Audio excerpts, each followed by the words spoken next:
Bonjour et bienvenue dans les Brèves pédagogiques, le podcast qui vous accompagne, vous, formateurs et formatrices passionnés, dans votre quotidien professionnel.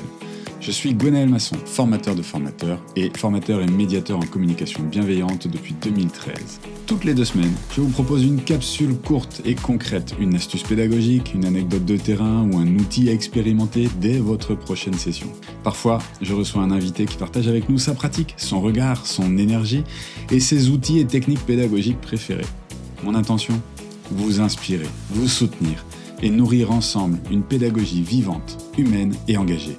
Alors, installez-vous confortablement et c'est parti pour votre dose de pédagogie active. Je suis heureux et fier de vous annoncer que cet épisode est soutenu par Digiforma. Digiforma, c'est mon outil au quotidien depuis 2020. C'est pour moi l'outil indispensable pour gérer mon organisme de formation. C'est un outil tout en un qui évolue en permanence pour s'adapter à nos besoins du terrain.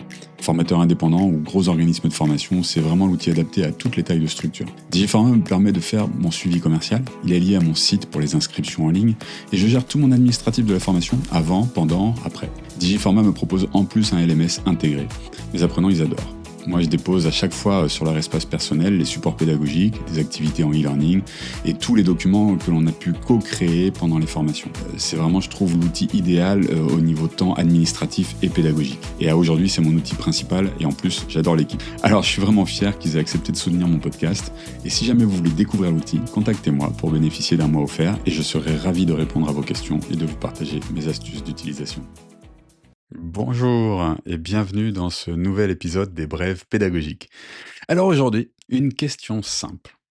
Comment définir une notion, lever les représentations et engager le groupe sans faire une diapo descendante ni un cours magistral? Moi j'ai une réponse aujourd'hui à vous proposer. C'en est une parmi d'autres. La technique du jour, le vrai faux collaboratif. C'est parti! Je vous explique ce que c'est. On a tous vécu ça. Une formation commence, le formateur ouvre son PowerPoint et pendant 30 minutes, 1 heure, 30 minutes, je suis gentil, 1 heure peut-être, il explique qu'est-ce que c'est que la notion centrale du programme. Les stagiaires éventuellement notent, ou peut-être font semblant, écoutent ou pas, mais est-ce qu'ils ont vraiment travaillé leur représentation? Est-ce qu'ils ont challengé ce qu'ils croyaient savoir? Pas certain. Moi, je suis pas sûr. C'est pas parce qu'on va vous dire certaines choses que vous remettez en question vos représentations, sauf à vraiment le vouloir, à être motivé.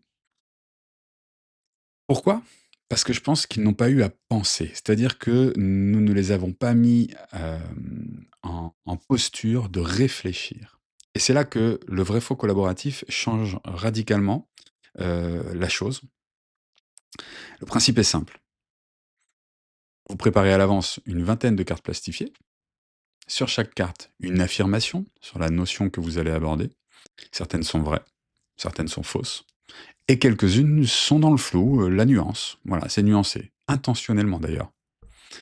Et vous avez aussi 2 grandes cartes, vrai et faux. Moi, j'ai 2 outils essentiels, un peu les 2 outils du formateur, en présentiel, soit la pâte à fixe ou le scotch de peintre. Premier temps, le groupe travaille sans vous. Ils doivent se mettre d'accord ensemble pour placer chaque affirmation sous la pancarte vraie ou la pancarte faux que vous avez, bien sûr scotchée ou, pâte à fixer au mur. Aucune intervention de votre part. C'est-à-dire que vous allez leur donner, suivant le temps, 15, 20, 25 minutes, heu et pour qu'ils échangent ensemble et vous vous mettez à l'écart, vous observez. Et c'est là que c'est intéressant.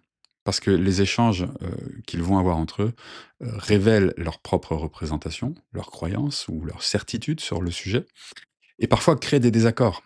Donc créer de la discussion entre eux. Donc vraiment là, nous avons de l'intelligence collective et nous sommes, en retrait et nous pouvons observer ça, ce qui nous permettra ensuite de rebondir, de pouvoir, revenir sur des choses que nous avons entendues.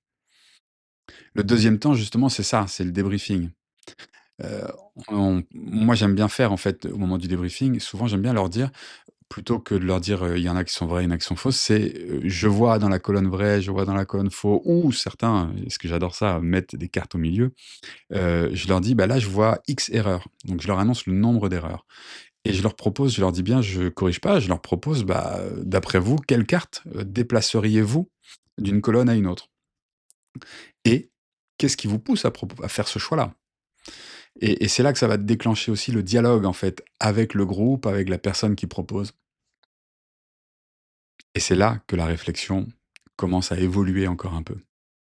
Parce que les apprenants, ils vont devoir argumenter, ils vont, expliquer leur point de vue, heu et peut-être changer d'avis. Et je précise pas toujours, c'est ce que je disais tout à l'heure, je précise pas toujours que certaines cartes peuvent être mises, au milieu.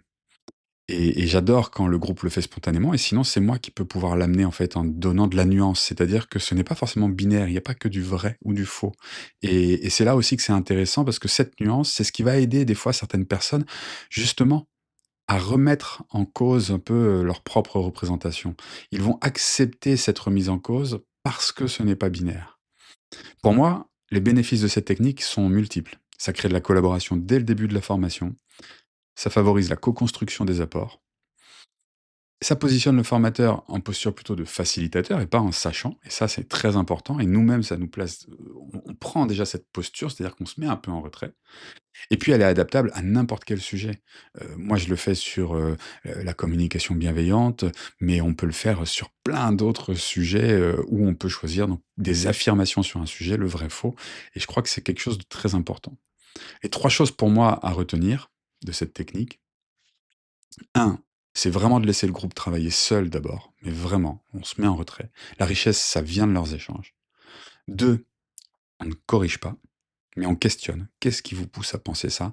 Qu'est-ce qui vous ferait changer, telle carte-là? Qu'est-ce qui a créé un désaccord entre vous si tout le monde n'est pas d'accord?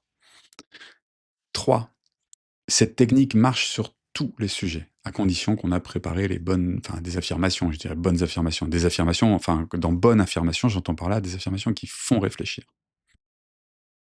Alors, si vous avez l'occasion, de l'essayer prochainement, je serai comme d'habitude très heureux de lire, en fait, vos retours sur, LinkedIn, ou, s en commentaire du podcast. Dites-moi qu'est-ce qui a fonctionné? Comment vous l'avez adapté? Parce que vraiment, appropriez-vous ces techniques. Moi, je suis heureux de les partager, mais vraiment, appropriez-les-vous et faites-moi vos retours. Ça, c'est vraiment très nourrissant pour moi. Ça, je serai très heureux de les lire. À très bientôt pour une nouvelle brève pédagogique et d'ici là, prenez soin de vous. Voilà pour aujourd'hui, c'était votre capsule des brèves pédagogiques. Merci de m'avoir écouté jusqu'au bout. J'espère que ces idées vous seront utiles dès votre prochaine formation. Si jamais vous avez en tête une thématique, une question ou une problématique pédagogique que vous aimeriez me voir aborder dans un prochain épisode, faites-moi signe, un message sur LinkedIn, un mail, et je me ferai une joie de créer un épisode pour y répondre et être ainsi au plus près de vos besoins.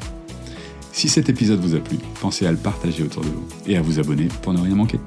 Vous pouvez me retrouver sur LinkedIn ou sur mon site internet www.secom-formation.fr. À très vite pour une nouvelle dose d'inspiration pédagogique. D'ici là, prenez soin de vous et de vos apprenants.